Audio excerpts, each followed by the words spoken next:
Welcome to Inspirational Journeys of everyone. My name is Ann Harrison. And for those of you watching this on YouTube, unfortunately, due to technical difficulties, we were unable to show our faces on camera, but you will be able to see who's talking. So you can join us and listen along over there as well.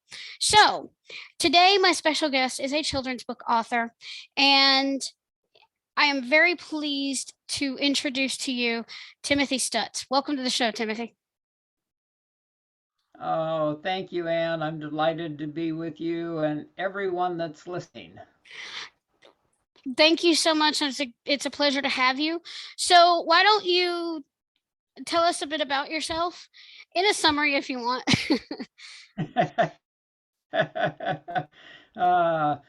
Well, currently my main passion right now in life is writing children's stories and sharing those stories through a children's book club that's for children and their parents.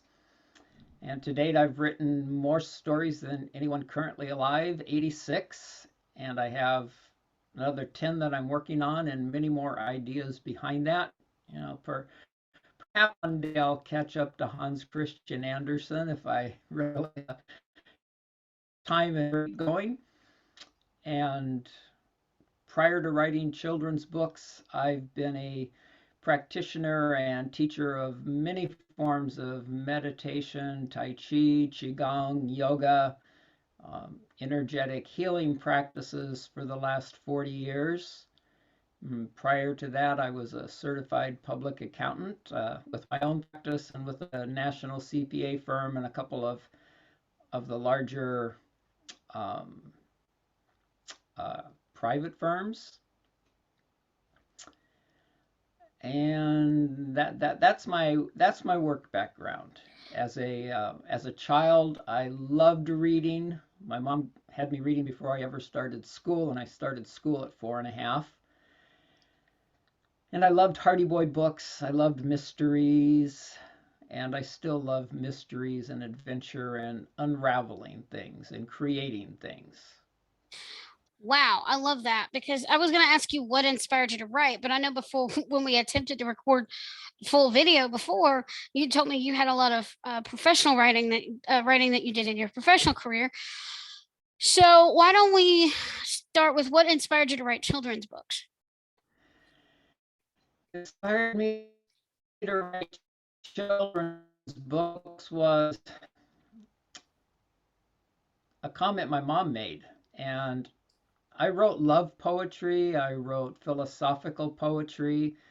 And at the time that my mom made a comment about children's books, I owned a chocolate shop, which I moved into out of the CPA world. I woke up one morning and looked at my partner and said, if Hershey's can make chocolate kisses, I can make chocolate French kisses. And I proceeded to find someone who would design the chocolate lips with the tongue curled out and design the packaging. And I had no intentions of learning how to make chocolate.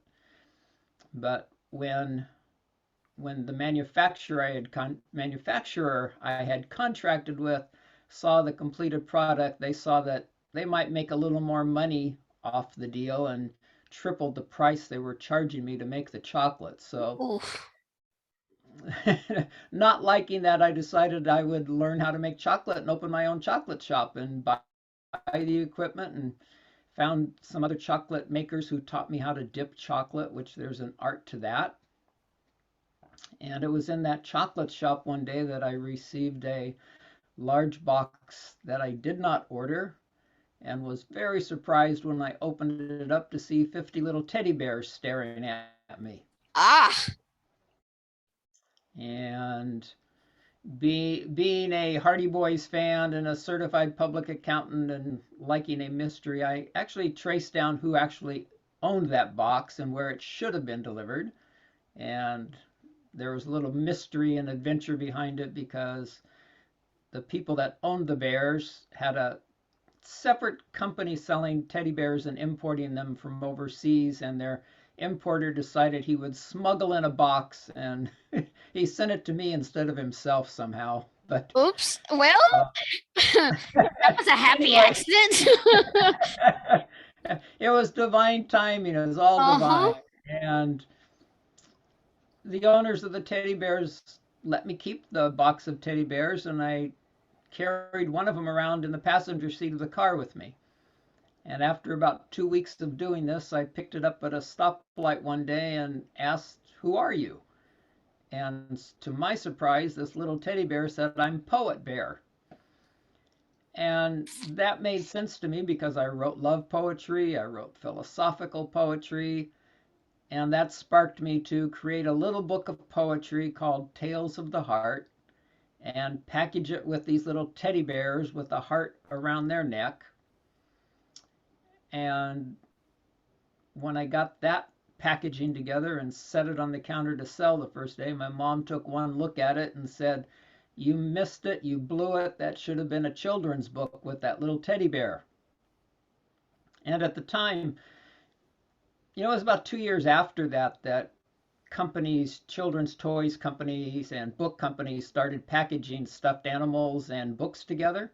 Hmm. So I was a little ahead of the curve, and my mom was right. It should have been a children's book. It didn't sell much, but when my mom said that, I basically countered with, "Yeah, Mom, it's love poetry, it's philosophical poetry. There's nothing in this book or in my writings anywhere for children." But that planted a seed because 6 months later, the first story popped into my head pretty much complete as I started to write it. And it was just me literally following what I heard in my head and writing a story. And Poet Bear became one of the characters of the many bear characters I have, along with Chi Bear and Believin' Bear and Bhakti Bear. And there's a few other bears in there. Yeah. But I changed Poet Bear to Bliss Bear because of Bliss, and Bliss Berry Bear sounded good. Bears like berries. Hmm. And so the main character became Bliss Berry Bear, who comes to Earth from the Great Bear constellation in his Blue Pearl starship to help children get a different perspective on challenges they're having in life or just sharing different things. I'm gonna ask you some more questions about this, but I want to stop. I want to pause for a moment because this reminds me of, and I don't do this often, but I'm going to share something behind the children's stories that I'm working on. I was inspired. I have a beanie bear that I got as a gift when I was in the hospital.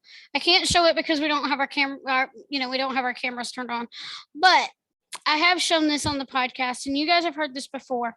But I used that bear as a totem.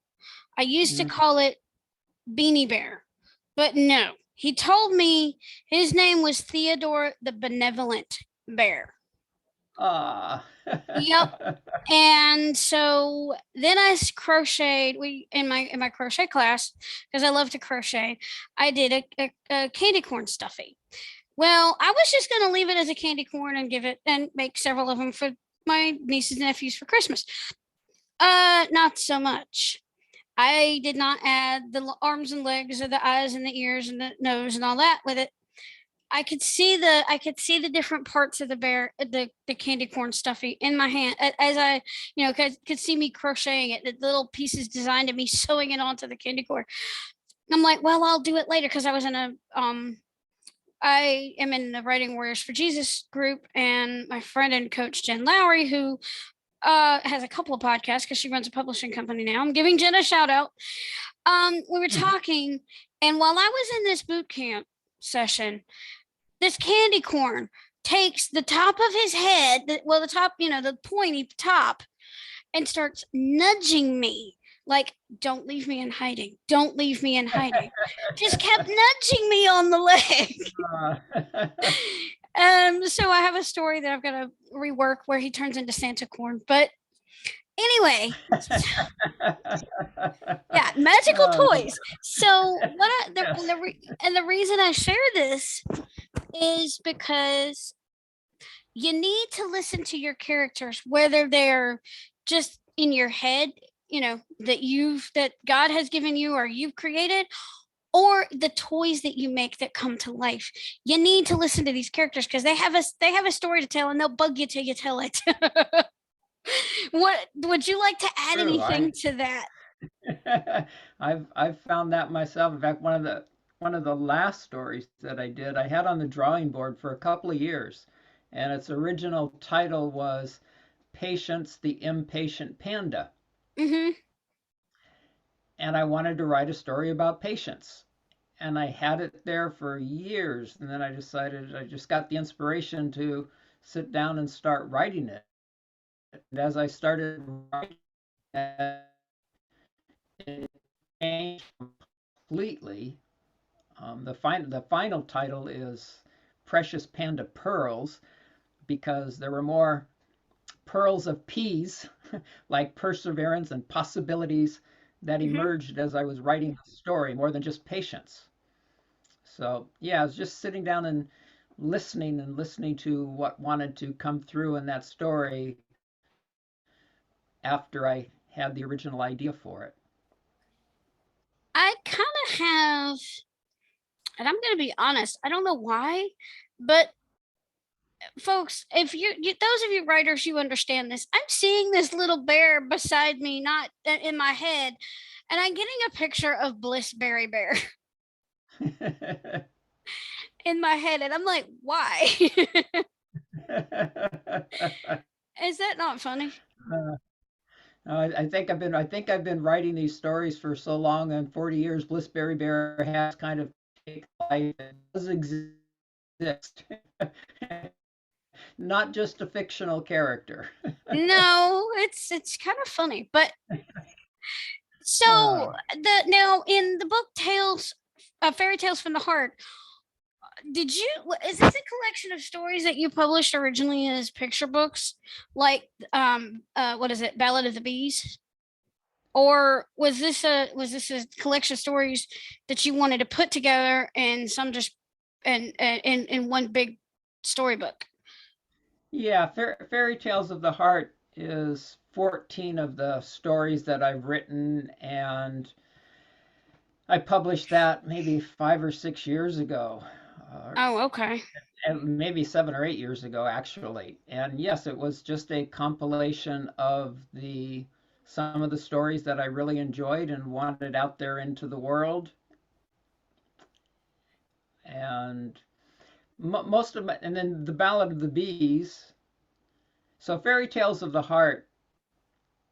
Well, I'll go with Ballad of the Bees. So Ballad of the Bees came along about 4 years ago when my illustrator called me up and said a friend of hers who was putting together a film festival related to bees wanted a poetic book about bees, a poetic story about bees.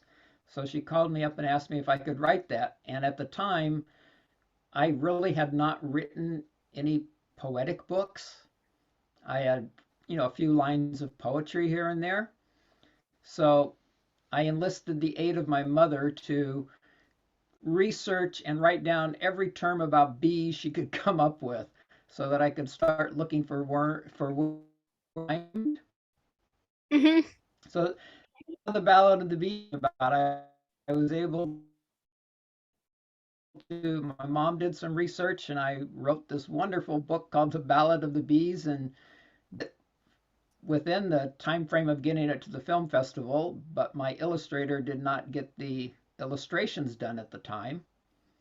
So later on, she had time to create the illustrations, so she created illustrations for The Ballad of the Bees. And The Ballad of the Bees is the only book that I have out there published right now that is fully illustrated. The Fairy Tales of the Heart, with the 14 stories in it, has little vignettes on some of the pages of some illustrations. Oh, okay. And all of my other books, there's no illustrations on the inside of the book. They all have a beautiful cover illustration, but I purposely leave the pictures out because I studied and had the pleasure of meeting Joseph Chilton Pearce, who was one of the foremost experts in child development on the planet. And one of the things that he said was that our human ability to create internal images is one of the highest achievements of humankind. And that allowing children to create their own images of what they hear in a book will stimulate that creativity of theirs in a way far beyond what seeing some adult's vision of a picture in a book while they're listening to it will show them. So my books have spaces on each page for the children to either draw their own pictures or to share with their parents or whoever's reading them the story what they're visualizing in their mind when they hear the words. So that's stimulating their creativeness and developing their interconnectivity with their neurons in their brain in a way that listening to picture books doesn't do. Right. Well, that that I agree with that, but actually I've talked to a guy that's actually turning picture books into imagination video books, where he's doing the audio descriptions of the picture books and then also having the for the visually impaired and also having the closed caption on his YouTube channel. So Oh, he's that sounds turning the really cool. yeah, I absolutely love and he's done it as a podcast. I absolutely love it. So and I do want to say I love the story about the hummingbird because I have a very hummingbirds are my favorite, and I can share a Uh, story. Yeah, because I was sitting on my porch one day, and well, a couple of days. One day, the hummingbird just flew back and forth, chirping at me, and then the next day, it kind of scared me because I didn't know what it was, but I could hear the of the wings, and uh-huh. the hummingbird almost touched. It came close to my face, almost close Uh, enough to touch. th So th those are precious moments. yep, they are. And it and I read and I read I did some research. I read online that and it says that if hummingbird comes close to you like that, it's a special blessing. So when you see It, a hummingbird, just stay still, and if it approaches, don't be afraid of it. oh, they are. I've had some magical moments with hummingbirds. I was doing Tai Chi one time, and at the end of my practice, I was going into a somebody, Hmm. and a hummingbird came and flew right into that hug, and Aw. and just sat there and hovered in front of me, looking at me. And I've had hummingbirds lay themselves out on hot days on a big fern leaf and allow me to spray them with a little bit of water. So yeah, and it's those magical moments of being with hummingbirds that I wove into that story.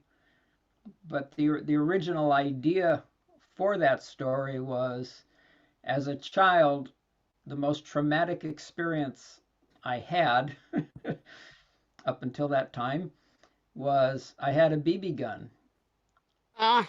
and I practiced at shooting, targets and everything. And then one day I made the unfortunate mistake of seeing a bird on a wire and shooting the bird. And as I did that, everything was slow motion. And I literally, it's like I could hear the BB enter the bird. I could watch the bird fall to the ground in slow motion. And in that moment, something just reverberated through my entire body that I had just violated a universal principle. It's like I just threw the entire universe off kilter by killing Ooh. by killing something for no reason. Mm. And so it was that experience that triggered the hummingbird story, and then weaving the magic of the hummingbird into different ways children can look at different things they have to do in life from a different perspective. That there's magic in everything they do, from brushing their teeth to saying prayers or to whatever it is. There's always some magic in everything they're doing. Wow, would you believe that hummingbird actually hung around the my roof and flew over my head and ended up stretching itself out on my porch rail? Yep, I believe that. And then and then I touched its wing, I think, and it scared me, and I think I scared it too. But it came back last year. I was sitting in the swing, and it didn't come close, but I heard it. But I heard its wings came back to say hello. They do that. They love to come back to where they were. I've had Yeah, neighbors that hummingbirds come back every year to make the nest in the same place. yeah. I don't have a feeder, but I don't know. I don't know what it saw in me, but it was awesome. I love the hummingbird. Yeah. So, um, let's talk about your writing process because that's one of the things I like to cover. So, when you wrote the children's books, did you have any? Did you like plot any of the stories, or did you just sit down and write them? I just sit down and write them. I get the idea pops into my head, or something triggers it. Like Mm-hmm. I was sitting on the beach with my daughter one day and she was digging in the sand and finding all kinds of treasures, and that just triggered in my mind that there's things hiding in our everyday things that we don't know are hiding there, like fire hides in wood and you just have to Ah, generate the heat to light that fire and see the fire. And you know animals live in seashells. So right. I wrote a story about things that are hidden, and so to look for the hidden things in life. And yeah, ideas just literally, it's something I see, something I hear, something that pops into my head. I, I wanted to write a story about virtues. So I had that on the drawing board for years. Just the idea, I want to write a story about virtues. And about a year ago, I was introduced to this lady who every year for Christmas, she gives her nephew books for the 12 days of Christmas. And on the 12th day, she gives him a big package of books. And I just Ah, thought that was so wonderful. And I wrote that down, that I wanted to write a story, including that. So right before Christmas this year, while I was meditating one morning, all of a sudden her story with a story on virtues. And I wrote that, and it came out fully in poetry. It's called the 13th Day of Christmas. On the 13th day of Christmas, I wrote it in less than 2 hours. My graphic artist turned around an illustration for it in less than 2 hours, which is unheard of. So, literally within a day, I had the complete thing sitting done and ready to be shared by Christmas. wow, that is amazing. Yeah, so it's magical. And one time I sat down to write a story, and as I started, the story started writing itself backwards. So it started with the ending and ended up at the beginning, and I have no idea how that happened. Oh, that's God. But have you ever and this is something that I wrote a poem about actually, because I like to write poetry too. But have you ever had started a story and felt like you were writing in the void? Like you start and then you stall out because you hit a dead end?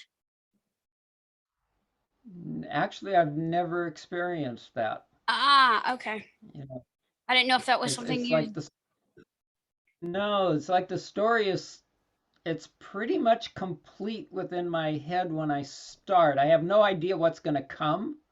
Literally, I mean, most of the time I have no idea what's going to follow. I have the complete idea of what I think's going to be there, but how it translates into each sentence and each paragraph and every little nuance that works its way in, I have no idea what's going to happen. So I just allow that to flow, and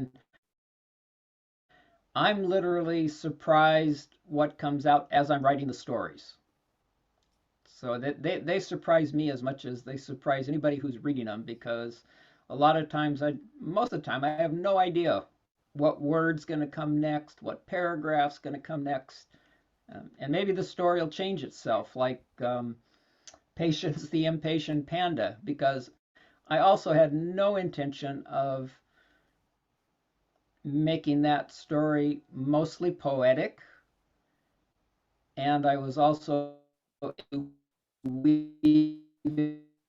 in a lot of parenting principles using nonviolent communication. And it's all the story of how a panda from birth, so it has facts about pandas from birth until 3 years old when they leave their mom, Hmm. and a lot of interactions with the mom and how the mom responds to what the baby's doing. And I was able to work in some Qigong exercises. I was able to work in some songs into this story. And I had no intention of doing that when I started writing. Ah, okay. Yeah. I mean, I've experienced it, but I just didn't know if that was something you'd experience, and I don't know why it's on my brain today. Uh, You know, one time, man, I was going before I moved to where I am now. I was going through my computer files and everything on the stories because I go in spurts. Sometimes I don't write for years, hmm. and I found that those times it's kind of like an athlete that trains and trains and trains and hits a plateau and they don't go any further. Yeah. And I think God does that with me. It's like I have to learn more, I have to absorb more, I have to know more, I have to experience more of life before I can write more stories. Hmm. And anyway, I was going through my story list and I found this story and I started reading it and I said, God, I wonder who wrote that. And I actually had a friend that we were designing a children's, like an educational course at one point in time Hmm. together. And I thought, well, man, maybe Rebecca wrote that. So I called up Rebecca and sent it to her and said, did you write this? And she said, no, you did. So That sounds like my musical experience. yeah, it's like this stuff comes, it's like gifts. And so I And the ended music. up finishing that Oh wow. story. And what, so what was your musical Okay, because experience? I haven't done it in a while, but I was teaching myself how to play the piano on my aunt's the keyboard that she gave me, and um there was this simple sample. I don't even remember what it was called, and I remember practicing it. But one night I was standing there at the keyboard. I remember playing the beginning and the ending, and I know I was playing, but the music just took me with it, and I have no idea what was in the middle. Oh, oh, that's beautiful. I actually wrote a children's story around Christmas with the same experience that a child had when he played a flute. Ah. You know, it's like the music of the flute took him places deep inside of him where there was magical knowings and things that were revealed to him that never appeared normally. He had to be playing the flute. So, I'm curious. Do you are because I had not planned on doing this when I was writing my first that Theodore benevolent bear story that I'm working on, that I've got to do revisions on. But when I was writing parts of that, it was like I'm like, okay, I'll listen to these fantasy soundtracks and stuff and see if I because I get inspired by dreams. Oh no, I wasn't inspired by dreams. I sat there and I was just seeing this play out in my head, and all I could do was write it. It mm, was like I was on a whole nother, it was like the story just flowed through me. yes. It was writing me. Yes, I feel that with every story that comes through me. Yep. So do you have any, if you had a if you wanted to leave the listeners with a takeaway, what would that be? Related to books? Yeah, related to books and writing. I'm sorry.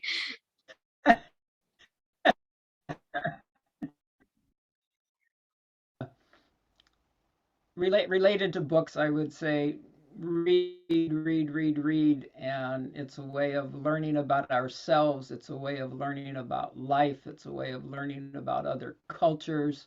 It's a way of tapping into our inner ability to create images and imagine things while we're listening and reading.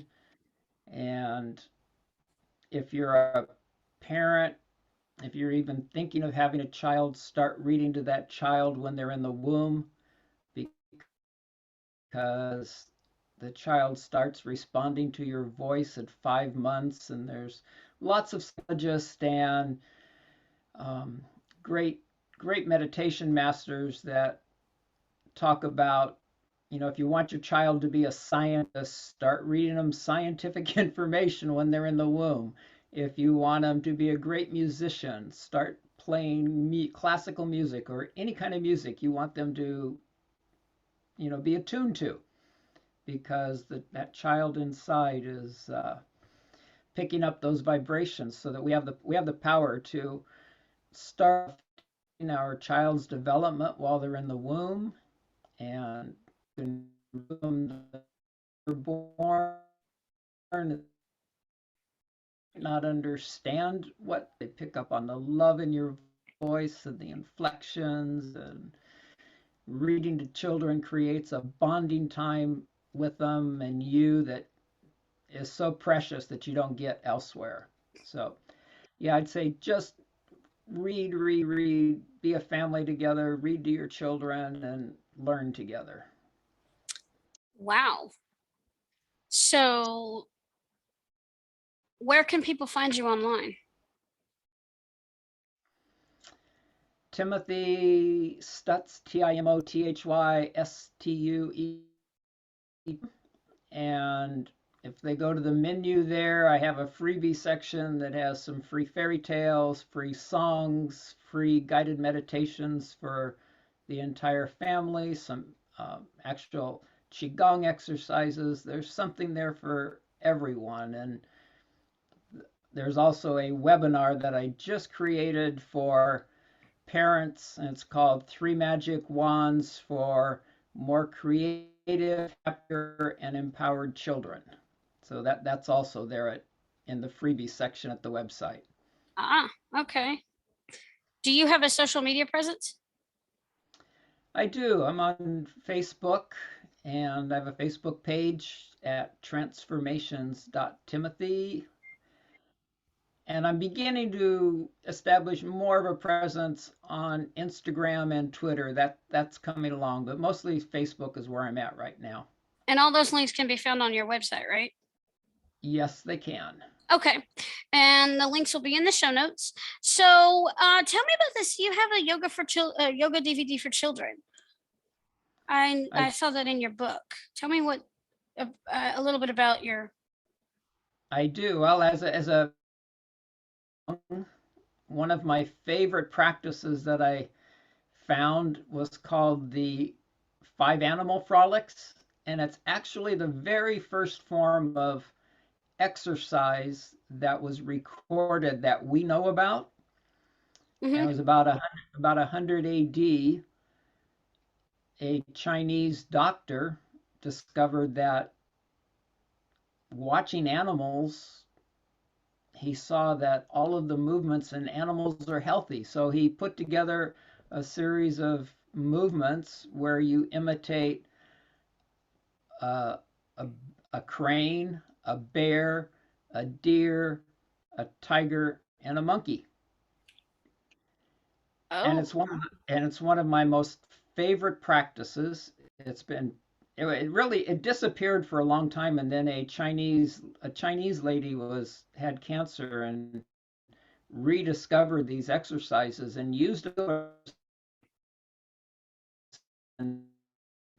actually had two hospitals in China use this form of exercise as the main way of healing. The mhm. character Bliss Berry Bear. So I had a huge bear costume made by the man who made Disney's original costumes way back when. And he was making a Bliss Berry Bear costume for me. And when I left one day, I saw he had a deer costume hanging on. So I asked him if I could borrow the deer costume, and he said, "Well, I don't use it going out of business, and you can buy it." Now I have a costume, and I just got the idea that I wanted to create costumes for these five animal frolics. Oh, wow. So I couldn't get a crane costume, so I substituted an eagle for the crane. And there's a couple other forms of qigong that I love, and one is where you pat your body down and hit your body with your fist and your hands, and gorillas pound their chests. So I had a gorilla costume made, and I practiced another form of qigong that was only practiced by royalty in China. It wasn't known to the common people, and it involves a dragon. So I had a dragon costume made. So I had 7 costumes made, and I did these now the 7. So I called them the Power Animal Frolics DVD, and now it's a course online where children, parents, anybody can belong to me doing exercises in these beautiful costumes. Oh, okay. That sounds like a good way to get children to teach children different It's called exercises. Power. Oh, I'm sorry, you cut out for a second. Yes, and they're short. Yeah, they are short. The longest segment is like 4 minutes, so it can hold a child's attention, and they don't have to do an entire practice like an adult would do. They can get used to just doing a little bit at a day and follow along and pretend to be this animal. Yep. Fun playtime stuff. So if and this was inspired by another podcast I've been listening to. What is your call to action? My call to action is visit timothystuetz.com/freebies and take a look at that webinar for creating happier, more creative, and more empowered children. It's not just for children. There's some secrets I've learned for adults on how to learn to make choices. Always the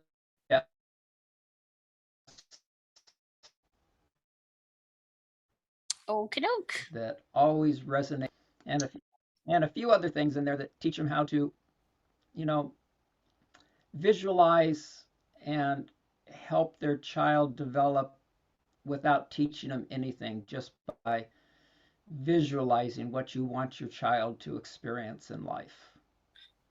So Ah, thank you, okay. thank you for asking that. Okay. Well, yeah, I think I am gonna ask that from now on because I love that. I absolutely love that. So, in closing, are there any last minute words you'd like to share? Ah, just a blessing for everyone to be their loving, happy, peaceful self in every moment. And if they find themselves challenged, to just take a moment, bring their hands to their heart, breathe, connect in with a deeper who they are, and then look at what's before them with different eyes. Well, thank you so much. I want to thank you for being my special guest this week. And I want to thank you guys for listening. Despite the technical difficulties, my prayer is that you find something of value in this podcast episode, because there's so much joy in telling stories, writing stories, and encouraging and inspiring children and adults to be more creative and to learn and love learning and love life. Yes. And yes, so we challenge you today to go out there and read to get inspired, write something inspiring, and share your creation with the world. For when you've touched one life, you've touched thousands. Thanks for joining us on Inspirational Journeys. And remember, your story matters. Have a blessed day, everyone.